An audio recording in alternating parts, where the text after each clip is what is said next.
think that we're technically set up right now. My name is Evren Doe. I am a baker and miller at Sub Rosa Bakery in Richmond, Virginia. This is Heather Coiner. I'm going to have her introduce herself in a second, or maybe you introduce yourself now. Okay, I'm Heather Coiner. I'm a baker and farmer in Nelson County, Virginia. My business is Little High Creek Farm, and we sell primarily at farmers markets, and along with Evrim and 11 other people helped start CGA back in 2018. So we're really excited to see it growing to this point where we're having so many people in the room and such an amazing event. So thank you all for attending. Yeah, thank you so much. Today's panel, Community Grain Globally, couldn't come up with a better name, sorry about that. But you probably all read the blurb, but I'm just going to kind of go into a little bit of the inspiration behind this and what we're hoping to, I don't want to say achieve, what we're hoping to kind of open up in the room today. I met Tamaz last year. I had the lucky fortune to fall into a trip to the Republic of Georgia about a year ago to this day. It was almost a year ago. Yes, it was a jazz and wine festival. That was the reason that I was able to convince the State Department to bring me all the way there. We got really lucky when I looked at the itinerary for the week. I saw this organization called Elkanah that they were going to give us a tour of their farm, and one of the main things that Elkanah works towards is reestablishing endemic varieties of wheat in Georgia. So I really want to say thank you, Tamaz. Is the director still going to be joining us? I'll look here, actually. Well, we are all together now because she didn't. Okay. Oh, okay, wow, okay, you just appeared out of the grass. Thank you. We decided to gather around one of them. We are all in the office still. Thank you. Thank you so much. It's so nice to meet you. Yes. Awesome. Thank you so much. I know that it's...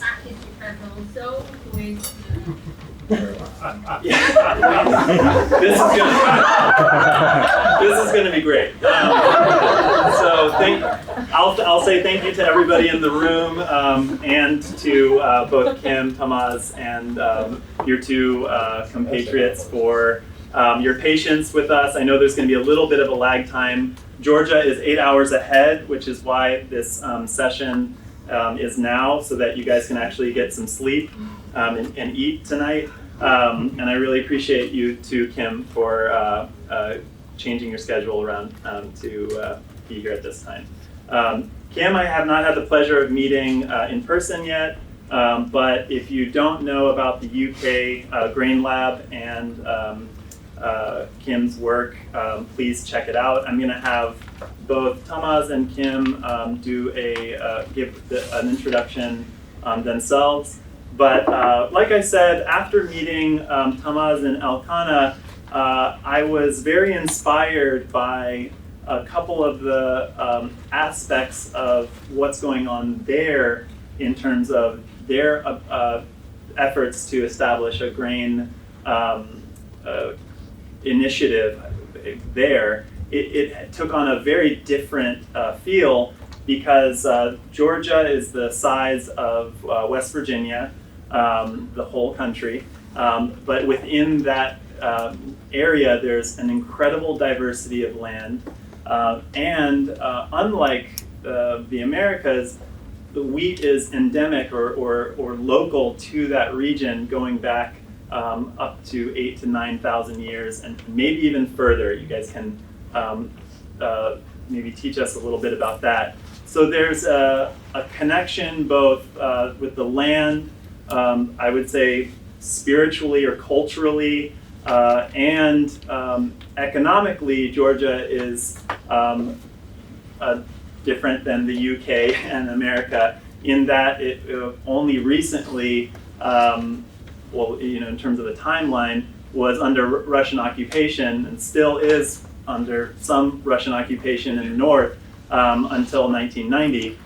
So reestablishing their economic independence takes on a different urgency in my mind, and I thought, what a wonderful thing for us to learn from and hear about. So I'm actually really excited to ask a lot of questions that I don't know the answers to.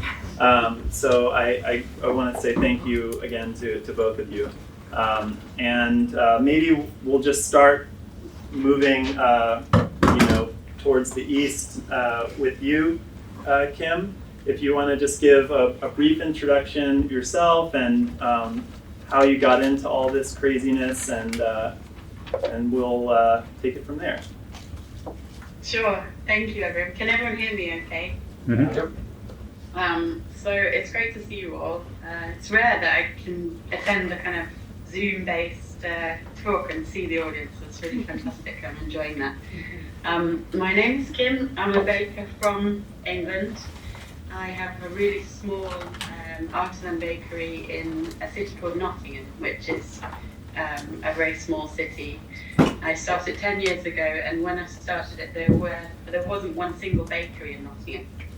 I've always been really interested in food, and I've always been interested in making food, but also the politics of food. And when I started my bakery, I didn't really start it with huge commercial ambitions. I started it because I wanted to use it as a platform for inquiry, to try to put a baking practice together that would ask questions about our food system. Obviously that included our grading system in the UK, and I really wanted to do a kind of a practical inquiry, a real real kind of lived experience, and explore some of the political issues around food, but also just demonstrate what that was in reality. So 10 years ago, and I started the bakery, and my inquiry led me to visit loads of places and ask lots of questions around where grain was grown, how it got milled, even like back to where seed was sourced from. And I was really lucky in 2016 to be in a position to attend the grain gathering at WSU Bread Lab. Some of you may know that research station, a very inspiring place. And the grain gathering was a really pivotal turning point for me, because I was there in a field full of bakers, and for the first time in my life I didn't have to explain who I was or what I was interested in. Everybody just kind of got it, and it was quite an emotional experience. And I was really intimidated. I had only been baking for 2 years, and so I had imposter syndrome, and I felt like, well, I don't really need, I shouldn't really be here. I've got nothing to offer. But actually I felt like it was just this giant hug, and I met with amazing people from around the world, and they all inspired me, and many of them continue to inspire me in my work. But I left thinking, why don't we have any kind of gathering like this in the UK? Like, we have bakers, there is this kind of rise of artisanal bakery production, but nobody meets to talk about anything, and therefore we're not really asking the right questions about our grain economies and the systems behind our bread and how we actually get flour into bakeries. So being a baker, I've always been a hands-on baker. I think it's powerful to be the person actually doing the work, because it really changes your intention, but shifts where you put your attention and what you're prepared to commit to. So a daily practice of baking is kind of the backbone of my experience. Through that, I kind of developed connections hyper-locally, so within Nottinghamshire, our county, and across the middle of England, and started working with farmers and a local windmill to just localise the flour within my bakery. It was a lot of work. It took a huge amount of conversation and befriending and getting people to trust me, and lots of testing in the bakery to figure out how to bake differently, because these local grains didn't necessarily perform in the same way that industrial flour does. And then once I'd done all that work, I felt like I really wanted to share that a bit more broadly. It felt like I'd kind of built myself a platform of knowledge, and it seemed a shame. I became very aware that you couldn't be one bakery buying into a local grain economy. You know, the farmer needed 10 bakeries like me really to make it sustainable, the thing that we built. So I started something called UK Grain Lab, which began in 2017. It began as a meeting of 50 people at my bakery in Nottingham. They were all invited, they were all coerced into coming. They didn't really know why they were coming. And I focused very much on inviting bakers who were probably quite influential on social media, admired. They were bakery owners who were also still baking in their bakeries. So they were potentially powerful procurers if their hearts could be sort of shifted in a slightly different direction. And we had this meeting, and we had scientists there and researchers, and we chatted about what a local grain economy would look like. The conversations were titled things like, what does flour taste like? And we had a sensory scientist guiding us through that, and we came up with this phrase of haulier economics. So one of the sessions was, how do we break out of haulier economics, which is this idea that the lorry dictates whether something is scalable or not. Like, you have to fill a lorry with grain, otherwise what's the point?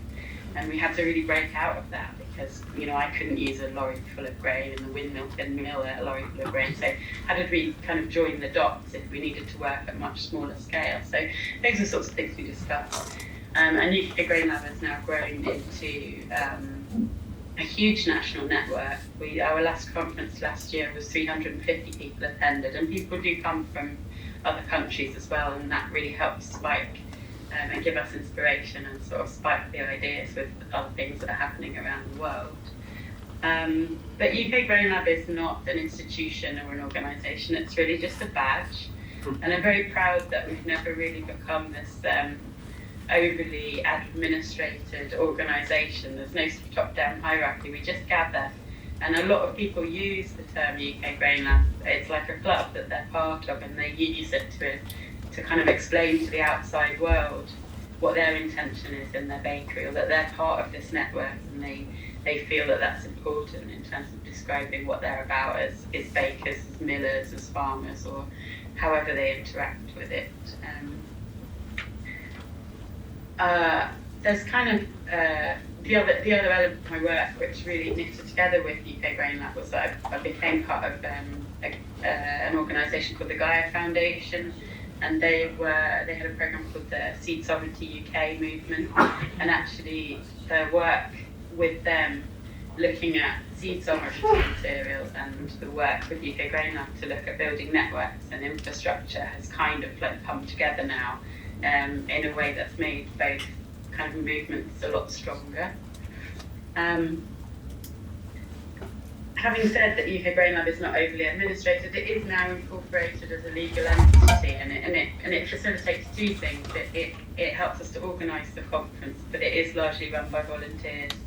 And it also operates as a legal body that can accept funding on behalf of really small projects in the UK, and kind of feed that funding from funders that require a legal entity and a registered organisation that's a social organisation. And then we can give the money to, say, a farmer that just needs to do an inquiry on the farm into maybe exploring different seed varieties and whether they work for them on the farm. So that's kind of how we exist at the moment in quite an informal network. I think we probably all know and share the idealism of localized grain movements and the sorts of things that we want to examine, like economics and kind of empowerment and autonomy, and the idea of building a more just food system.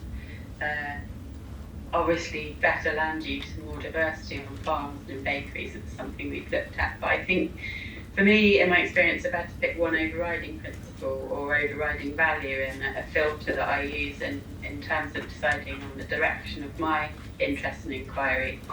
I think it's common to all of these challenges is to embrace diversity. And with that, I'd probably say that my passion is really in the grassroots movement, and I think it's really important not to rebuild these old sort of corporate hierarchical structures through our work, and actually focus on what's happening on the ground and making sure that confidence is given to it, and that we empower people to do the work that they kind of believe in. And so it's my hope going forward that with UK Grain Lab that we'll just be a network of many small projects, and we don't really have any ambition of becoming this huge sort of institution or large organisation. Wonderful. I won't talk anymore about the kind of philosophy of the work too much, but maybe just give 3 quick examples of some tangible things that I'm working on at the moment, so that you can get a bit of an idea of what I do. Aside from running the bakery, which is called Small Food, I don't think I mentioned that, a couple of years ago established an organisation called Nottingham Mill Co-op. Through the UK Grain Lab network, and many discussions and debates, we realised we were really missing milling infrastructure. We came up with this problem that we titled the missing millers. And we just needed more people to mill, and more people who were engineering minds, and people who could solve the problems like grain cleaning and storage and processing. So to try to tackle that in my hyper-local system, and also we've maxed out the capacity of the mill that I use or rely on for my flour in the bakery. So we started a mill co-op. We brought in the American stone mill over and put it in a shop window in the city centre of Nottingham, and that was quite key because part of its function was really to act as a tool for raising awareness about this invisible infrastructure that many of the general public never even think of. But in our city, many of the bakers didn't even think about it. So by putting it in a shop window, we made it this really obvious thing. And the co-op's been going 2 years, and we now have a miller or a now self-taught miller who started working there and milling local crops. And the result of that is in 2 years we've gone from a city where I was the only baker using local grain to being a city with 4 bakeries who are engaging really heavily with local grain, and it's really changing the flavour and look and feel of bread, and I think the quality is improving. So that's quite exciting. Another project that I've been involved in the last couple of years, which has really spun out of UK Grain Lab, is it's actually a project based in the southwest of the UK. There is a spin-off group that came from UK Grain Lab called the Southwest Grain Alliance. I think it became obvious to us that while a national meeting was really important, having very localised groups was also useful. The Southwest Grain Alliance in the UK is one of about 8 regional groups, but it's actually a very well developed and very well attended group with a lot of resources now. And because they had a good, strong network, they have managed to collaborate on bringing some new seed into the UK. Without going into too much detail, we have a big problem in the UK around seed diversity. We've got really, really rigid seed laws, which means we've only got maybe 6 wheats that we're allowed to grow and bake with, or that we're able to grow and bake with. So in the southwest, the group decided they wanted to diversify the seed, and they were very interested in the idea of heterogeneous or population wheats as a agricultural tool. And so they managed to bring over a lorry load of seed from an amazing breeder in Denmark called Anders Borg, and it's called Myatoba. And they did this as a collaboration, and that's why I think it's been a really interesting project. That was 10 farmers and 1 regional mill, and then about 15 bakers committed to using the crop. UK Grain Lab provided some funding, and the network has assisted in terms of knowledge to be able to get this project off the ground. But it's just been harvested, and it's just gone to the mill this week. So there'll be something like 100 tons of grain, which probably doesn't sound very much in the scale of the areas that you guys are dealing with in your meeting today. But for the UK, that's significant. And if we can model the idea that there are 10 farmers and 1 mill and 15 bakers who have come together to commit to make this work, then it could be a powerful thing to replicate across the UK.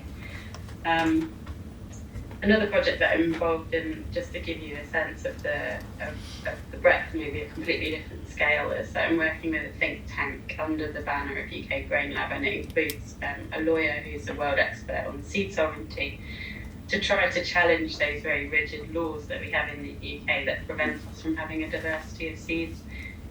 you guys don't have the same problem in the States. You have quite a lot of freedom in terms of what seeds you're allowed to move around and grow, and therefore the seeds that you could end up baking with. But we're really stuck, and our baking culture risks being a completely monoculture because we just don't have diversity of material to bake with. Wow. So one of the topics that we're really working hard on at the moment is understanding this law, and also we're challenging our government to try to change the law. So we're on a 7-year experiment at the moment. We're working with our Department of Agriculture to try to prove that they need to change those laws and that it would benefit our nation's sort of economy and food culture. And that includes bringing in lots of diverse populations and bringing in interesting crops from really exciting breeders around the world.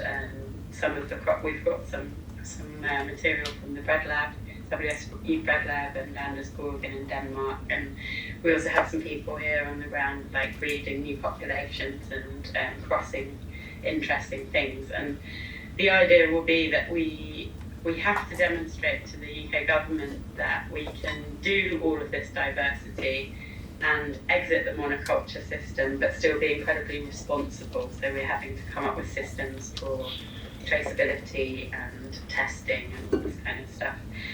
On the flip side, we also need to demonstrate that we can build a market for this kind of thing and that it's economically important. So we're still working to advocate for bakers to pick up the mantle and to bake with more interesting things and break out of the industrial system and commit to using local crops. So hopefully that gives you a bit of a flavour of the sorts of things that I'm involved in. Absolutely. We're going to come back to a few of those things, Kim. I think I'm going to probably ask you to dive deeper into a couple of those projects, and then we want to have some time for questions from people because we have this rare opportunity to all be together for a moment.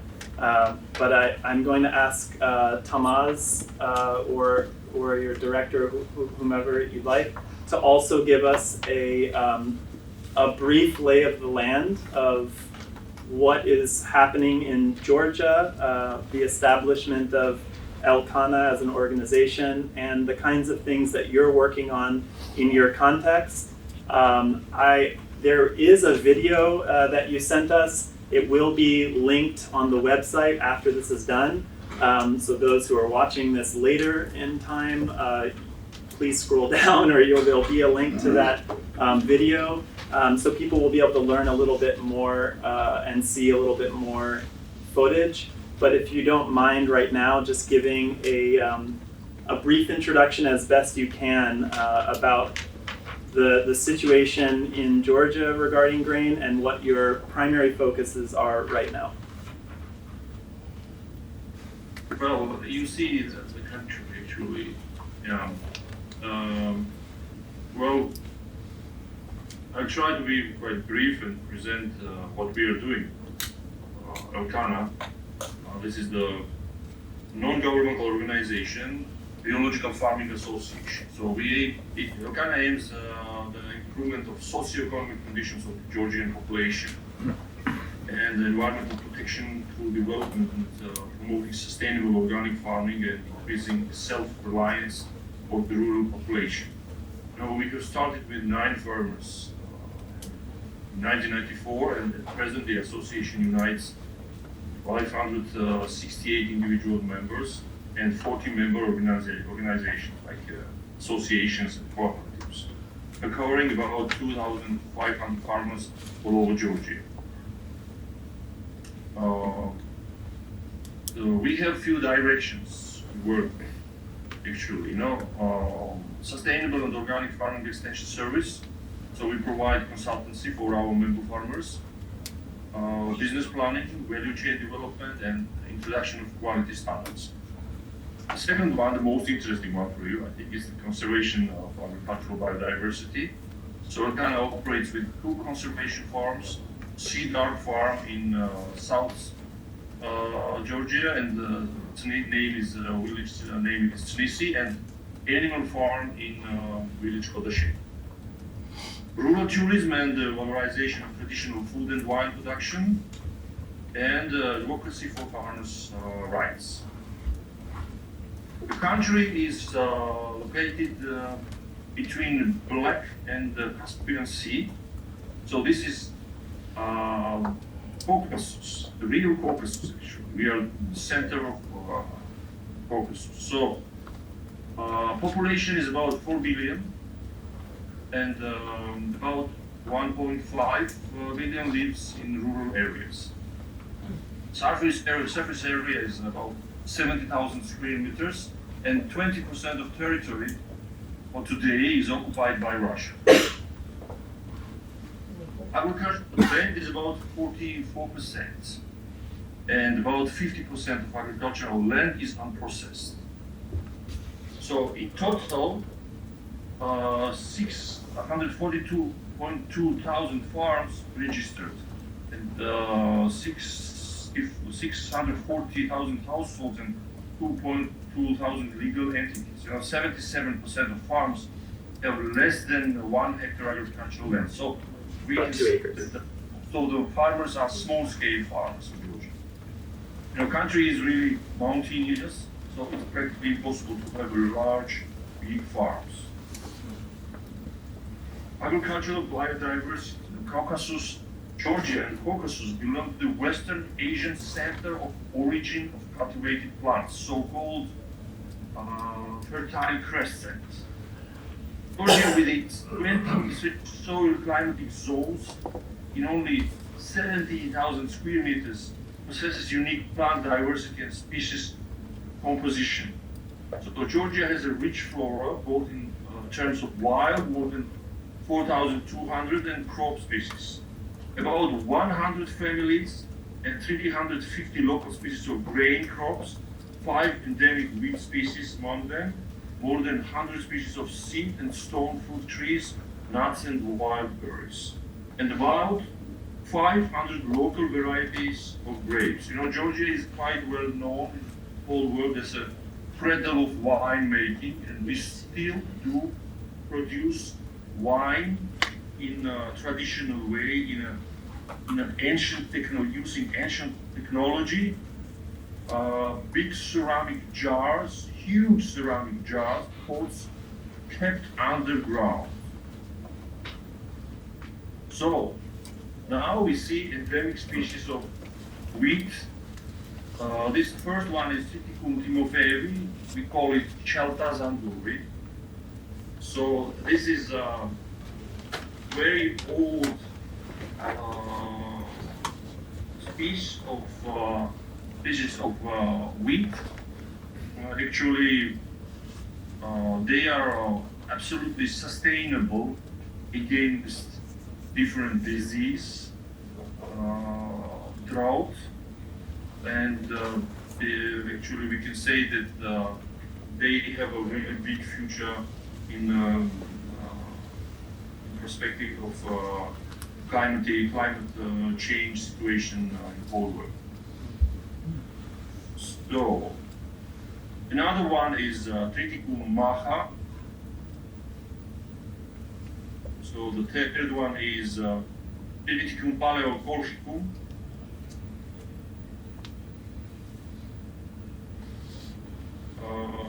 The fourth one is Triticum carclicum nevsky.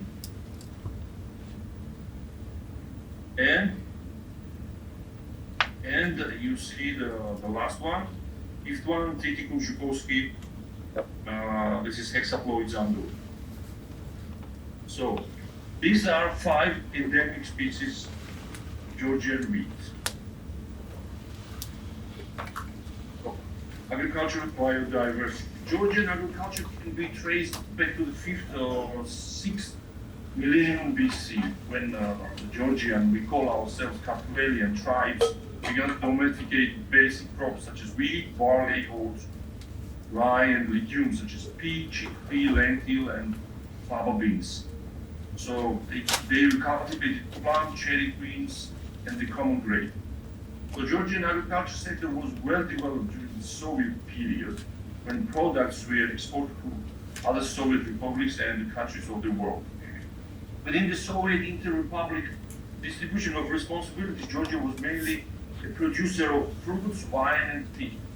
So during Soviet time, actually, I can say that we lost the ability to be farmers. Farmers became mainly part of the kolkhozes and sovkhozes, and they became kind of laborers, you know. So because of this, for today, farmers, you know, they have to learn again how to manage their farms. So within a period of 70 years, varieties were introduced from outside of Georgia, predominating in family plots and collective farms. The indigenous varieties were restricted mainly to research and agricultural extension centers. So after the collapse of the former Soviet Union, the state breeding stations that had kept indigenous crop varieties for experimentation and selection fell into ruin, and the valuable collections and stocks of endemic varieties quickly began to disappear. So simultaneously, farmers lost their traditional market. Supply chains also collapsed. People were starving even in rural areas because of lack of seeds and loss of traditional knowledge. So Elkana initiative to preserving indigenous crop varieties. The first activities restarted in 1996 as a joint effort of scientists from the Institute of Botany, Department of Cultivated Flora, and Elkana. So cooperation between scientists, extension workers, and farmers for seed multiplication. You know, with farmers giving one portion, returning back 1.5. You know, if we are giving 1 kilo seeds, they have to bring back 1.5 kilo seeds. Selection of threatened crop land races with market potential and high adaptation to local soil and climatic conditions, suitable for rain-fed agriculture. Promotion and technical support in primary production as well as in value chain and product development. We started with the local original variety of wheat, Triticum aestivum,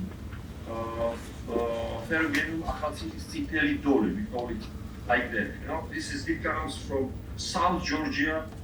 It has a relatively high yield per hectare, and this can be about 4 tons per hectare. So we started the promotion of this aboriginal variety of wheat, and for today, actually, you know, about 50 farmers, they grow Achalcitelidoli, and the covered area is about 500 hectares with this aboriginal variety. So another very important direction actually is the Elkana Extension Service. So we provide technical support and consultancy for our member farmers. This is very, very important. So introducing suitable crops adapted to local conditions, expanding crop diversity on farm, you know, enhancing biodiversity and promoting ecosystem services, including windbreaks and agrobiodiversity, optimizing use of water through mulching, cover crops, drip irrigation, agroforestry, improving soil fertility through composting, vermicomposting, intercropping, and green manure effective microorganisms, promoting organic agricultural practices, use of organic fertilizers, and plant protection means. So from households to market, you know, this is very important. Initially, most farmers use local land races for family consumption.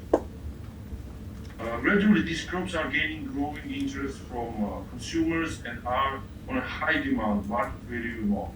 Health concerned individuals, bakers, special shops, and online markets selling high value farm products and HoReCa sectors. Well, so this is the scheme actually how it works. We have small farmers, farmers and processors, large farmers. So we have a consolidation center, and we try to support those farmers actually with delivery services, organizing festivals, farmer markets, customers via social media, and organizing direct sales as well on the farm.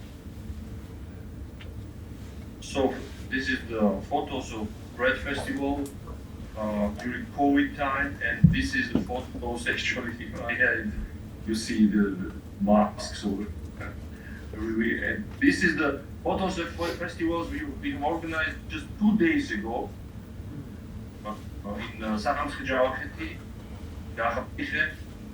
so farmers, they had a chance to sell their products, to bake breads, and we, in a traditional way, you see kone, actually how we do it, and they could sell other products like honey, wine, and many other products they had there. So this is actually what I wanted to introduce and show what we are doing, and yeah. Thank you so much, Tomas. That's an amazing I think I was brief. overview. Very. You're right. You're like right on time. It's pretty amazing. Yeah, that's a lot for us to process. I actually wanted to ask Kim if how familiar you were with some of the things that they were saying. Was there anything that popped out in that presentation that made you think of what's going on in the UK? Well, unfortunately, I haven't visited Georgia yet, but I'd love to. But the names of some of the grains is what is familiar to me, because I think they've been, I think a lot of the seed savers and custodians of seed here in the UK have become excited about what's happening in Georgia, and actually we have quite a lot of people in our network who are growing small blocks of some of these grains, and perhaps they have visited Alfana and travelled back with a few seeds in their pocket, and so some of those things are familiar, yeah, certainly, and they're celebrated here. Tomas, could you stop sharing your screen? Would you mind clicking it? I'm not sure how to. Oh, there we go. Oh, well, no. Everyone see that one is you right there. Yeah, just like that. No. Look at it. Oh, really? What? Whoa. Gallery.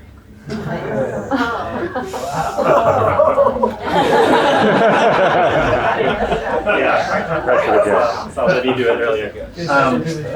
Go ahead, hit you again. And we're no. Hi, Sophie. Tap somewhere else on the screen. Okay. Sorry, Kim. Wonderful. I think that one thing that we were hoping to talk to both of you about was what your primary, what do you feel that you have is your primary obstacle right now? If you had to say one thing that is challenging you to accomplish your goals, because it seems like both of you actually have projects that are well underway. There's seems to be gaining momentum.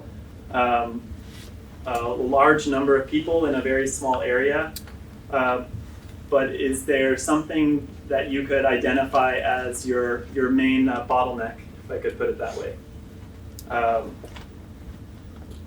Tomas, if you want, you could, if you want to go first, and then we can jump back to the UK.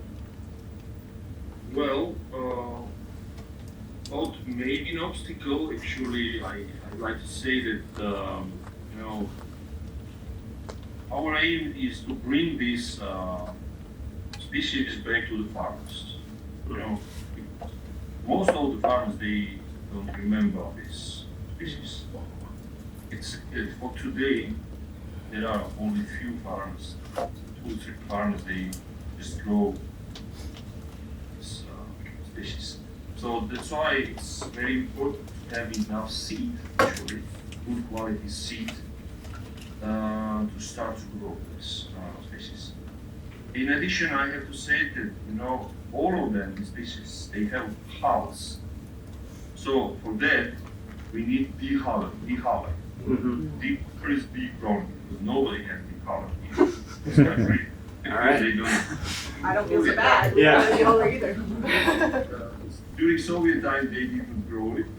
So for equipment which can dehull this species.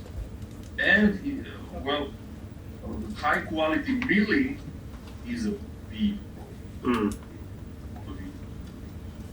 mentioned really, because they are quite, they are hard wheat. So, actually the skin is really hard as well, and to mill a high quality, this is very, very important. Otherwise, it's very difficult to bake high quality bread. Of course, agriculture machinery is quite a big problem. Good quality harvesters, there's old harvesters which are aged.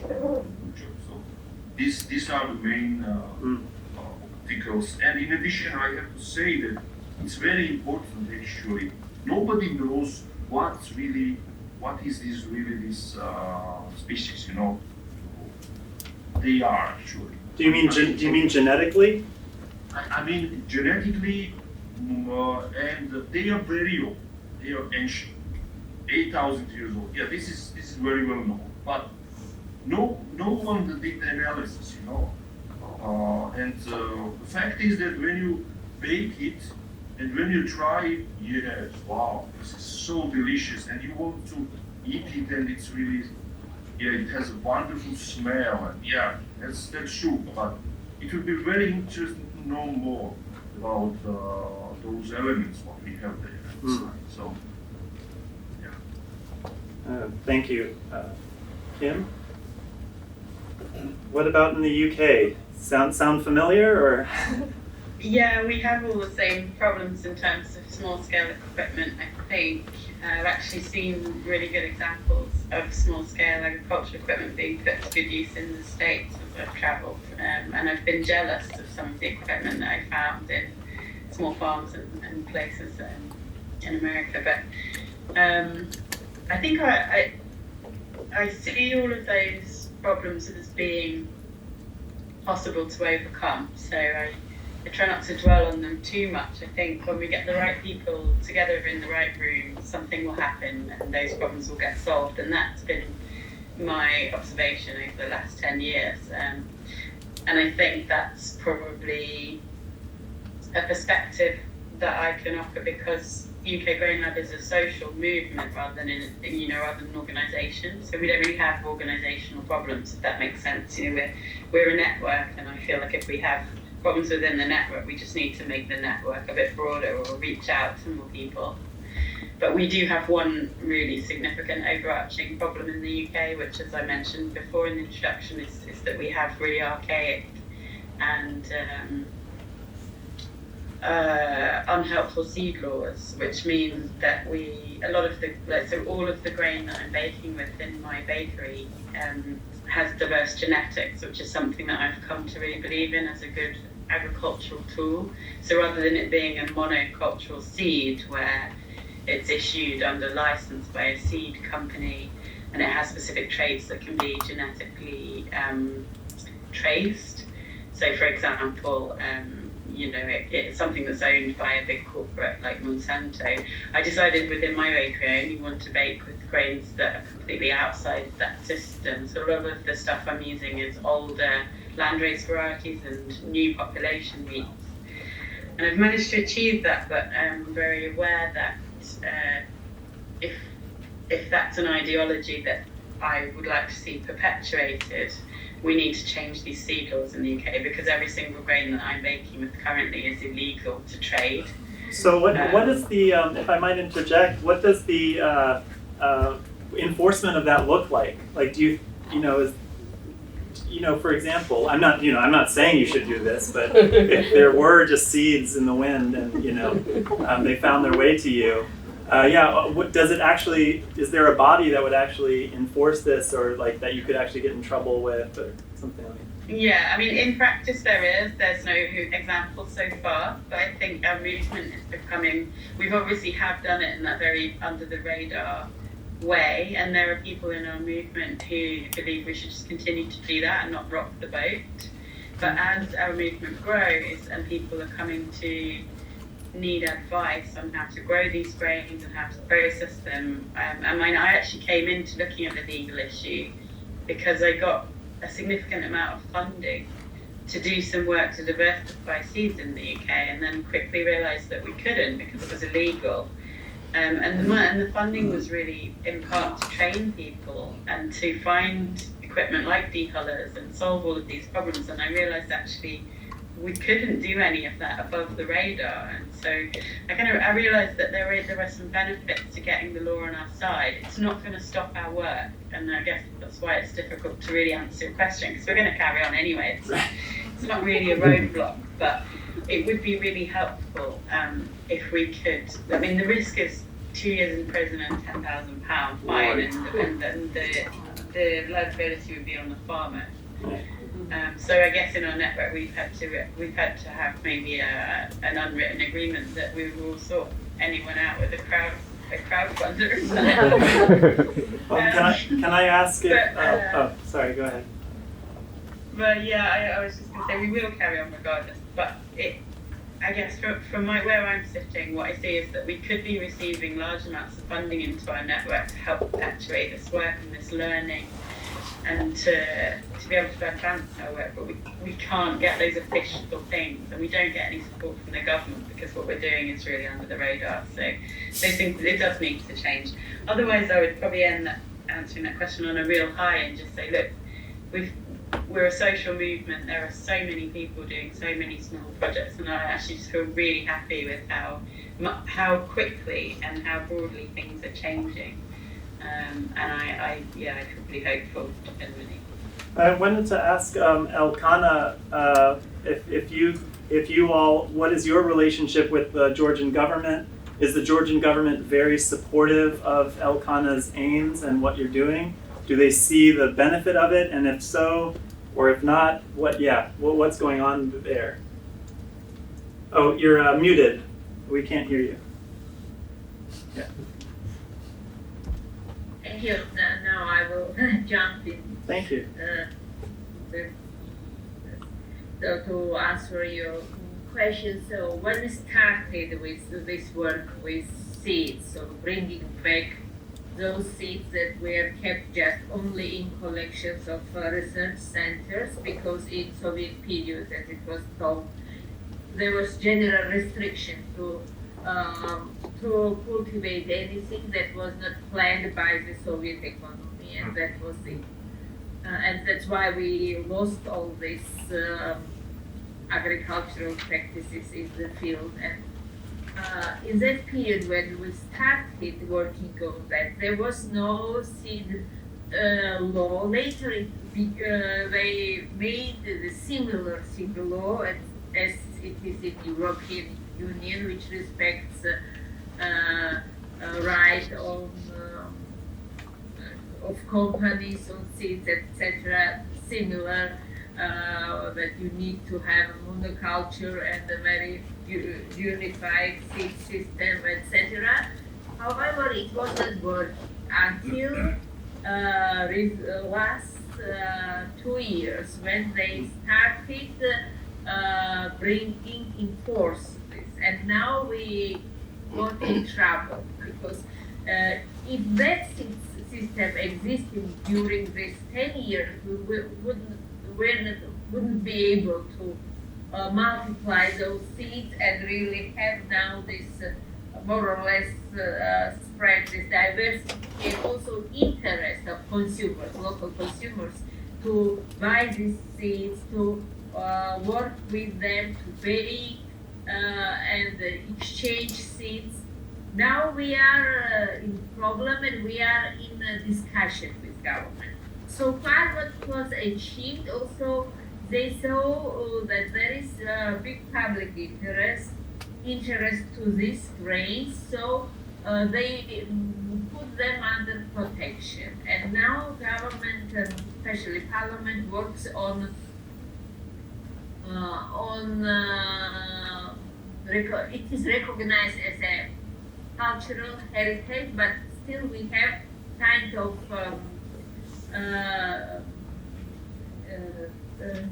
we think that there is a need that farmers exchange free seeds.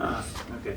With free exchange, you can't reach real diversity and real if you start restricting, you will narrow down again those species to minimum. And now we work on this with government to allow, for example, at least for bakeries, because the most sustainable system, which was used through millennia by farmers here, was intercropping, was mixed cropping of even of wheat. So not only never only one species of wheat was grown, it was a mixture. And in mixture you have also, what for you need this wheat? You need to bake. And with mixture you get better bread, better quality bread. Finally, and we now work with ministry, with parliament to have some space for farmers to exchange, and we are in communication with there is this organization, Let's Liberate Diversity, which is coordination, Let's Liberate Diversity, European coordination. We are member of them, and they also work on seed law but so far now there is a debate on seed law in European Union, but I don't know how finally successful those groups that are lobby for certain freedom for farmers on parallel seed system for small-scale farmers who have local diversity, to maintain local diversity, to maintain, in my opinion, my personal opinion, future seeds, because these are seeds for future. They are very well adapted, very sustained to local conditions, and nutritionally they are very rich. You don't need to, when we consume modern wheat varieties, bread from or other food from modern wheat varieties, we consume calories and not those nutrients that are required by our body. And so we need to change our food system. And there is certain space in, I'm sure you've heard about UNDRO, this United Nations Declaration on Peasants' Rights, where there is also space for farmers, access to seed, about food sovereignty, which is very important to present and future generations, to maintain food systems that are healthy and that have future. Yeah, one example of this too that I heard from Kim, or one of the original ways I started following you, Kim, was your work with Fred, who couldn't be with us. I think he had a baby, is that right? But about YQ population wheat is what the name I've heard it given. How many in the audience have heard of YQ wheat? Oh, well, awesome, great. Kim, could you tell us a little bit about what that is and what it means for biodiversity in the same kind of leaping from what we just heard? Sure. So YQ is a nickname for a type of wheat that was developed on an agroforestry farm in England by Professor Martin Wolf, who did work for many years at the British Plant Breeding Institute, which is now a defunct organisation. It eventually got sold to Monsanto, and we're now in a situation in the UK where we have no plant breeders working in public service, so that's interesting. But Martin worked there, and then during his retirement and after the dissolution of the Plant Breeding Institute, he decided to do an experiment on his own agroforestry farm, which in itself was an interesting agricultural experiment. So Martin was interested in diversity, and he worked for many years in eastern Germany, working with farmers to make mixtures of crops to make them more resilient. And he'd proven that by mixing 4 varieties of wheat together in one field, you were what we would say in the UK is hedging your bets. As in, like, if the genetics of one seed wasn't going to be particularly successful that year, then at least you had the other 3 to fall back on. And the outcome of that was that you would have a more diverse crop. And depending on the challenges each year, you might have a slightly different a crop that was harvested with a slightly different character from the year before. So you bring in ideas like terroir and and much more interesting, I think, crops. So Martin thought that maybe building on his work with mixtures in Germany, he could take that one step further and start a crossbreeding experiment where he took 20 different varieties of modern wheat and crossed them every which way they could be crossed. So that resulted in 190 new parent plants. And then he planted those out in his agroforestry system, which was an incredibly diverse small-scale farming system with many plant species all grown together in rows, and completely different from the normal kind of cereal farming that you see in large, broad fields.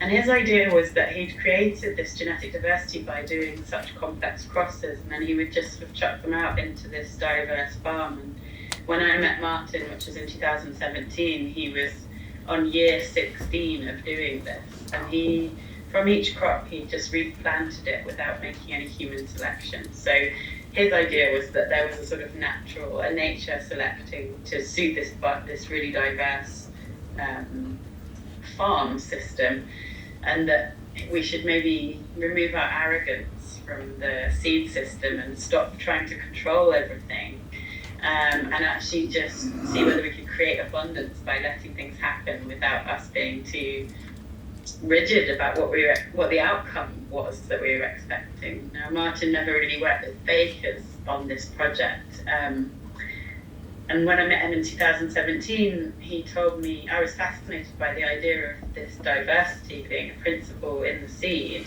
and it seemed so poetic and beautiful to me that we might adopt this. And I saw so many parallels in the bakery, but he said to me that no baker had wanted to bake with it commercially, so I had to explain to him something. He just taught me about monoculture and seed, and then I had to explain to him about monoculture in bakeries, and the idea that although we think we have an artisan bakery movement, we don't, because all these small bakeries are still buying industrial flour. And so I sort of raised the issue of, what is a true artisan? Is it someone who can use their skill and work with their hands to adapt, just as nature has to adapt, or the crops have to adapt to natural circumstances. And I sort of explained to him about Instagram and the idea of a crumb shot and all of these ideals that we have in the way that we think artisan bread should look, and how we've maybe bakers have become completely detached from agriculture. So I said to him, I'll bake with the wheat, and I was the first commercial baker in the UK to start baking with YBQ, and we used it as part of the experiment within Small Food Bakery to really explore what that might mean, what steps we might have to take to integrate such a crop into our production system. And that took us on this amazing journey of learning to be better bakers, learning to adapt to different crops of YQ that maybe had slightly different characteristics as they changed in the years, and also learning to communicate that story to our customers and get them to be interested in different types of breads. But I guess it sort of comes back to the point about, what is the biggest barrier to moving forward? And I said in the previous answer, it's about the fact that our government makes everything standardized and monocultural, but actually we really have the problem is culture. It's across our whole culture, and it even comes into bakeries where we have these kind of very strict ideas of what our outcomes are going to be, and I think that's really problematic. So that's what YQ taught me. I'm really proud that since that day of meeting Martin and undergoing this journey to work with it and starting UK Grain Lab, that it's actually now the most famous named wheat in the UK. And I've even been at catering for a completely unrelated non-wheat gathering when a customer came up and said she would only eat bread made with YQ. And I just was flabbergasted, because I just thought, wow, you're just a member of the public and you've named a wheat variety, and isn't that amazing? I just thought that's brilliant to have that kind of level of awareness, and so it's nice that some of you have heard of it too. Thank you. I wish we had almost another hour, because you really touched on the culture that you're trying to create, and I know that in Georgia I was really struck by the cultural connections between food and song, and between food and culture that they already have. I'm not going to maybe ask any more questions now, but I'm going to open it up to the audience. We have exactly 24 minutes.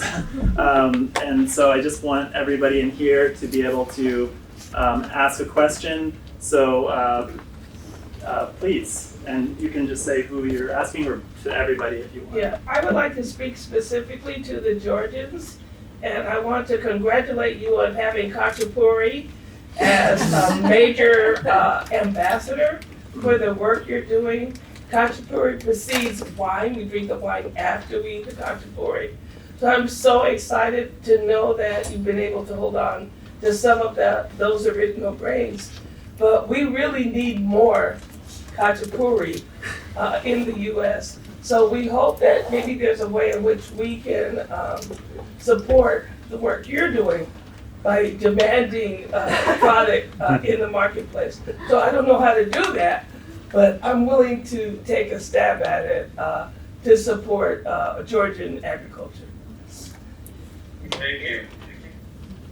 Awesome. Well, khachapuri, for those who don't know, is a special bread that has cheese. There's different khachapuris all over Georgia, different regions, but actually we met at one bakery in Tbilisi that is making khachapuri only from, I think it was Dika and Soli Zandori. Yeah, and it really was. Different Aboriginal varieties of which they buy locally, and so these are methods how we try to really give new life to those seeds.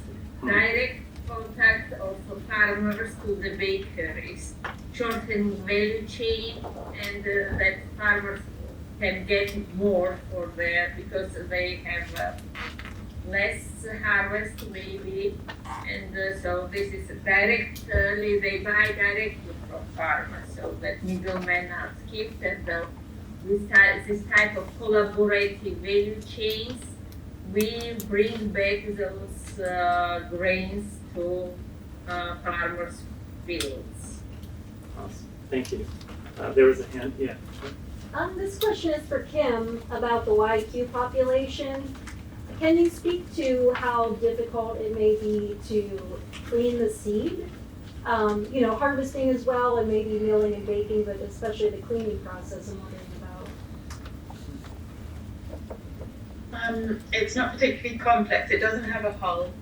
It's all modern. It was crossbred from modern wheat varieties. So in that sense, it's easy that we don't have to find dehulling equipment. So we tend to put it through a series of screens. Quite simple, like old cleaning equipment works pretty well.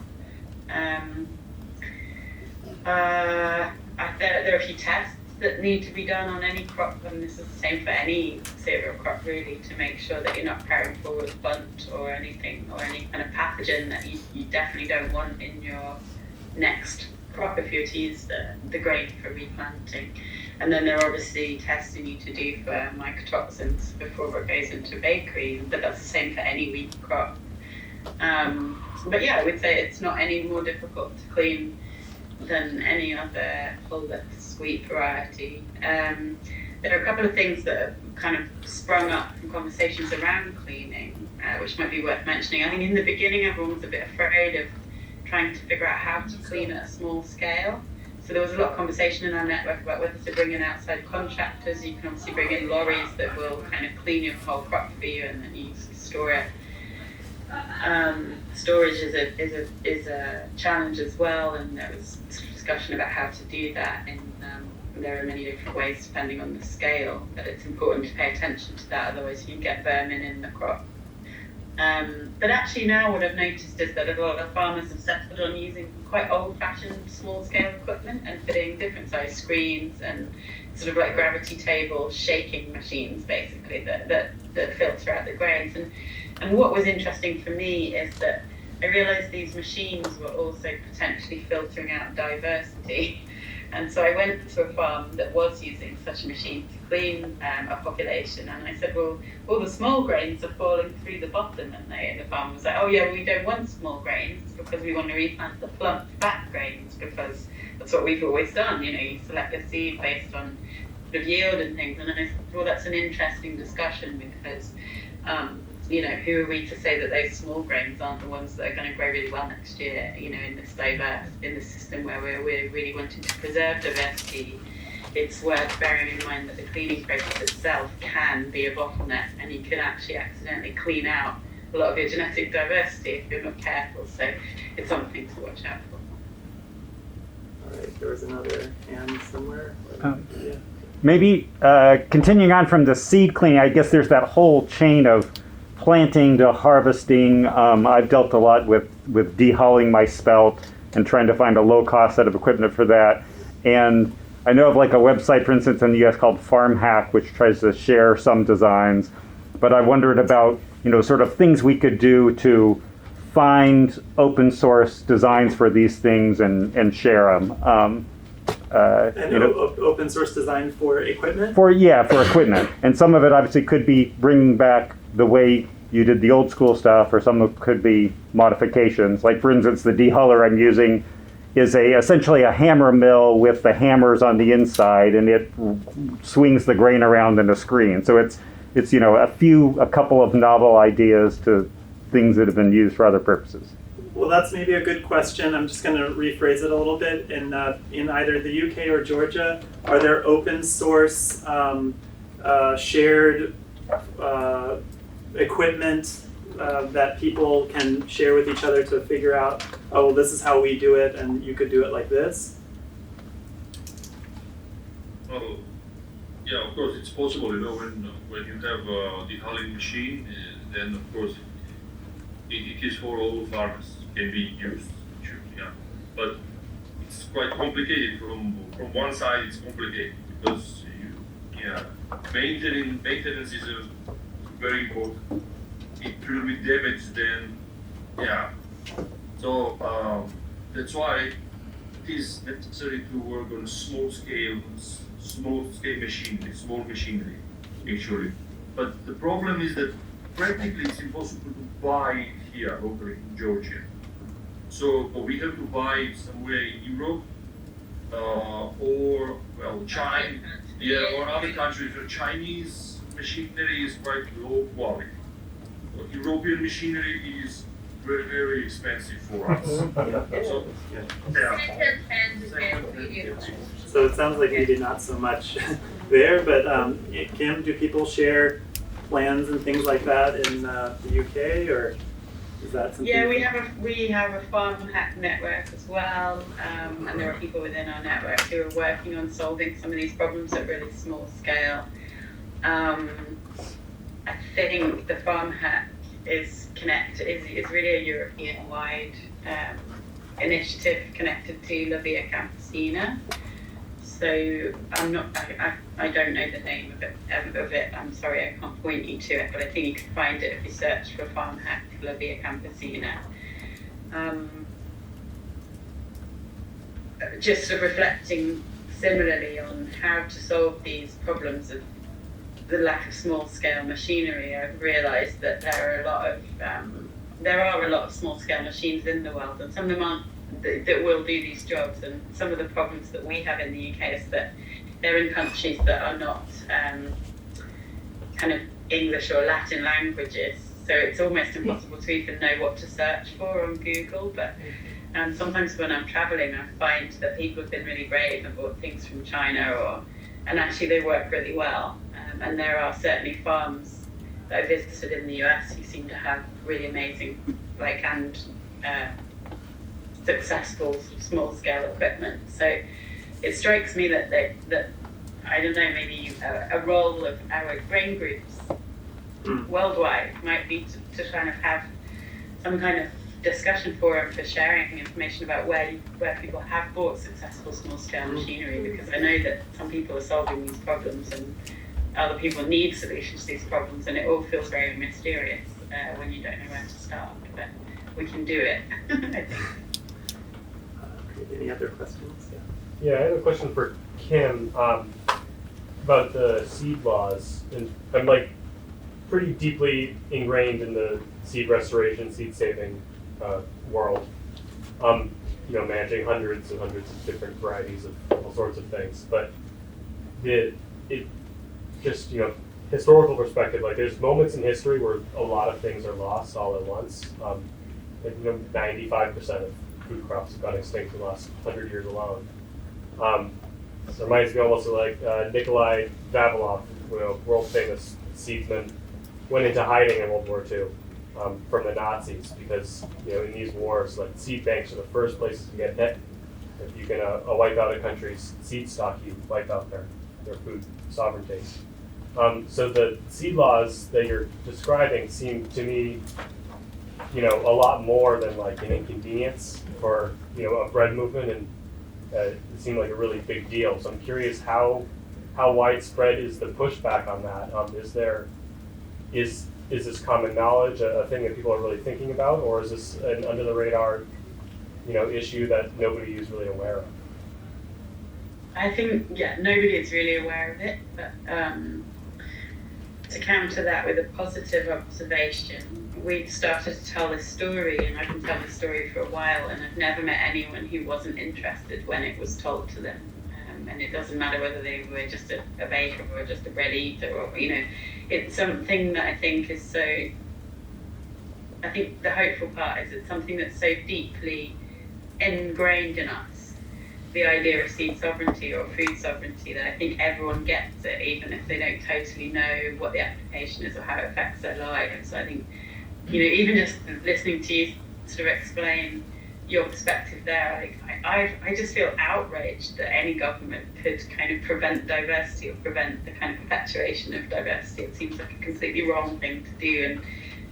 And while we do have the ability to grow small samples of conservation seeds, and we can call down the gene bank samples from around the world, once those samples get above what's considered in a slightly grey area way, crops for research purposes, that's when they become illegal in the UK. So really lovely example of where a group of people have completely disregarded the law and pushed ahead anyway, and it relates to the Vavilov Institute, is that a group of people in the UK went to Vavilov to try to find an old Welsh landrace wheat, and wheat had stopped being grown in Wales and it was even common knowledge that it wasn't possible to grow wheat in Wales, almost, but there were some enthusiasts who found out about this old Welsh landrace that at one point was really popular with farmers in Wales, and then they located some seed in the Vavilov Institute, so people went to retrieve some seeds, and they're for this landrace, and it's called Imru, which means old Welshman. And they brought them all back, and the wonderful part of this story is that it's taken many years, but these seeds are very carefully first grown out in allotment plots and in gardens and shared really widely, and now they're being grown on farms all over all over Wales, and also in England on the borders with Wales. And I know many bakers that actually bake with it, and that's happened in a period of about 8 to 9 years. So there's definitely a revolt against the problem. There are people who recognise that it's important for these seeds to be grown, for them to be preserved. But we need more passionate people like you, I guess, who understand the importance of it and that can talk about it, you know, and explain why it's significant to everybody.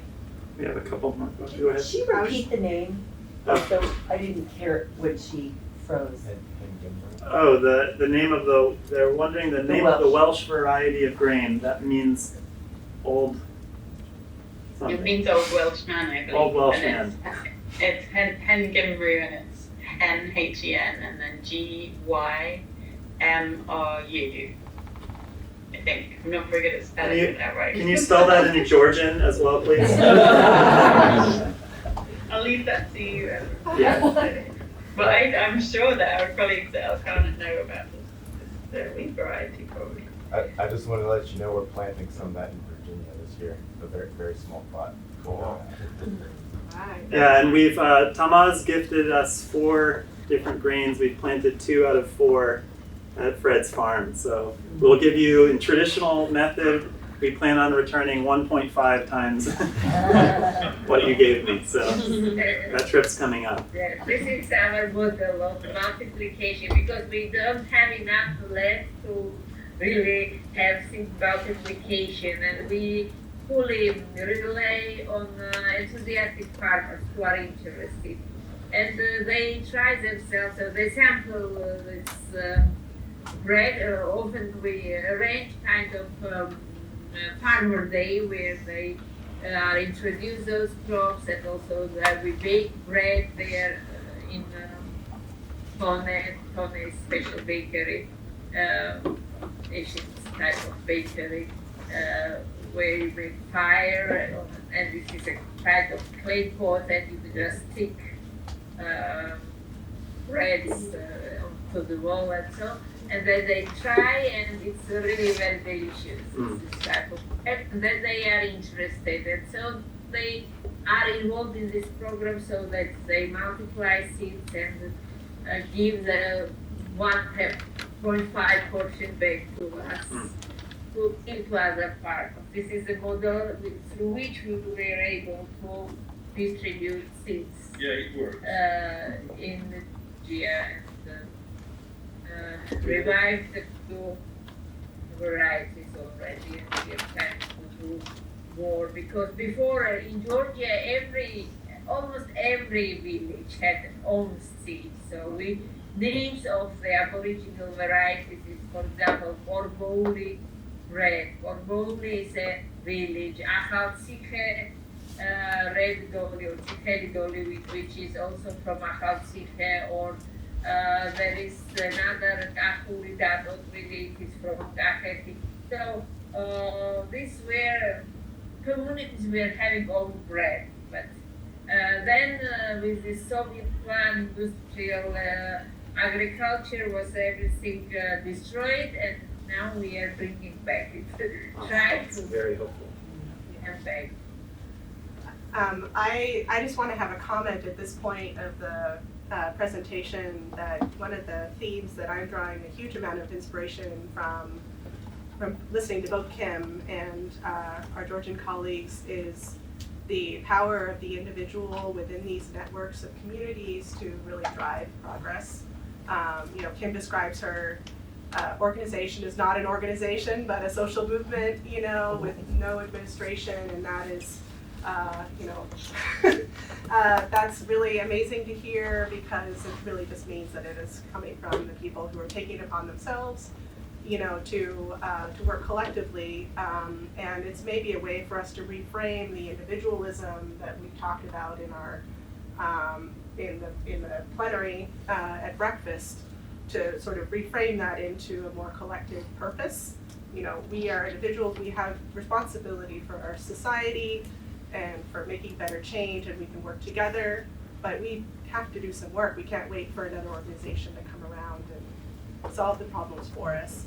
And then in Georgia, to have the rug pulled out from under you and, occupation ended, and to have to rebuild everything on small plots of land, 77%, less than 1 acre. We hear a lot of indoctrination about how you can't grow grain on less than 1,000 acres. And here you are, you're building a whole movement and feeding your country on less than a hectare. So that is, very inspiring and validating, for sort of what we think is possible, and, a country that's dominated by super huge farms, which is ours. So I wanted to thank you for that. And then sort of follow up by, I've heard that, some possibilities for our global movements to work together. I mean, seed sharing, seed multiplication in different climate zones seems to be a really obvious one, especially in the face of climate change.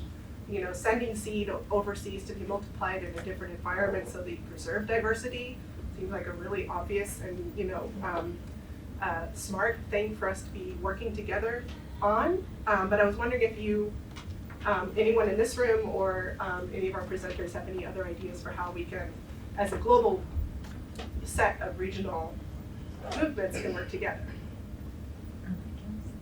Oh, I was just going to say, that, because I think it's an interesting thing, there's Dr. Marshall, who we've worked with, with our project. He's part of a global wheat breeding program that had been starting in, they identified, I guess, UG99, which is a rust that started in Uganda in 1999, and he was collecting materials from all the research stations around the country in the United States and coming together with other breeders so they could look at this, because it was really, it is a threat to worldwide wheat, and they saw it continue to move, I guess he was like Pakistan and towards India, and they were able to get a field station in Kenya with the funding of the Gates Foundation. So there's this field station in Kenya that has plots of wheat, and every single country in the world is represented on this station, which is like the most fascinating thing to me, that every country has their wheat material there in one place. So, I knew about that story, I thought that was fascinating, and a hope for, world peace and whatnot. But that's, yeah, I know. That's on the institutional level, but then if you think about that and then let that trickle down to us as to what can be done just on the ground level here, it's very inspirational. So we have 3 minutes, so I want to collect as many ideas as possible. Just fire them out. Yeah. I have one question directed towards Kim. You mentioned how there aren't any plant breeders who aren't in a corporate sector. Have you seen any collaborations with plant breeders outside of those spaces, and like how would we be able to encourage plant breeders to kind of get on board? Did you hear that, Kim? Yeah, we don't have any public service plant breeders, so my definition of that being people who aren't just working for corporate interest or who aren't stymied by the need to work for the corporations, to have end goals that meet the needs of the corporations they work for. We certainly have plenty of talented plant breeders. There are people, I guess you could call them like guerrilla plant breeders or backyard plant breeders, working within our network to try to generate new seeds. And one of them you may want to follow if you have a particular interest. He's on social media. Is called Edward Dickon, and he's doing some amazing stuff here in the UK. We also have other people who are probably categorized as more custodians of seeds. So they're people who requisition gene bank samples from all over the world, and they grow them in their gardens and allotments, and then they pass them to farmers to see if we can get new crops. And those people are also really valuable in our network. And a really good example is Andy Forbes, who goes by Brockwell Bait. His work is really interesting. But I guess I'm kind of jealous of some of the university breeders you have in the States who are really working with different agendas. I'm so inspired by the work of Stephen Jones at the Bread Lab, and the researchers that work to gain their PhDs under him are all sort of breeding with such good intentions. And I think it's this idea of intention and attention, what are you breeding for? And the time I spent at the Bread Lab, they joke in the lab, they're always saying, what are your breeding targets? And it's a sort of social joke in a way, because you kind of what are we breeding for? We have a problem in the UK that we don't have this conversation. It's not funded. Until we can change the law, we can't even set up any organisations that can work to this purpose. So you guys are lucky. Yes, is what I'm saying. But anyone, like farmers should be breeding as well. You know, I think everyone should be breeding. But I don't know how we reintegrate that into our bread systems and how people get paid and rewarded for that work. That's an I feel like that's another topic. Yeah, Kim, I'm so sorry. I'm going to have Tamaz and the director here of Elkanah just say any closing remarks. We have a hard stop right now. And I wish this conversation could go on another hour and a half. So I'm just going to say I hope that this is the first of many conversations. You know, talk to me if you guys want to go to the UK or Georgia together. Let's get a trip going. Please, Tamaz, director, if you don't mind just saying some closing remarks, and then we have to all leave. Nice to meet all of you, and I think we jointly have to address this problem of seed breeding by farmers. As we say that through millennia, farmers brought these seeds to us without any seed certification system. So farmers have rights, and they are the main people who have to make breeding and selection of seeds, and we have to protect their rights to have the right on seeds. Here, here. All right.